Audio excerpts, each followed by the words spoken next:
Hi everybody, welcome to the Drama Queen Bee Quilting Studio. I'm Beth Maitland and I've got a couple of fun facts for you today. Right now I'm working with some beautiful imported Indonesian batiks. So I've got a couple of tips about working with batiks. First of all, because they're one of a kind, because they're created by artists, they're hand-dyed, hand-painted, hand-colored, they're sometimes use resist to make the colors work, and they're always one of a kind. You need to check them over really carefully before you work them in to your quilting project and get them all sewn together. What I mean by that is this. Recently I was working on a quilt for my boss.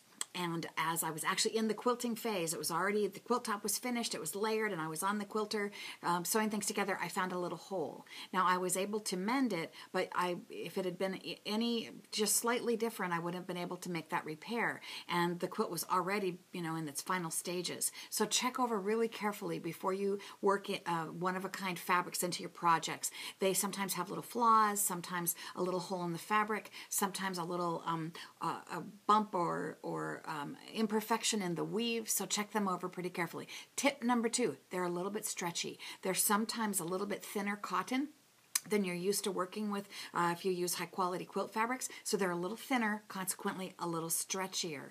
And so you want to treat your seams as though you're sewing on the bias. Don't force anything or pull anything when you're making those seams on your sewing machine.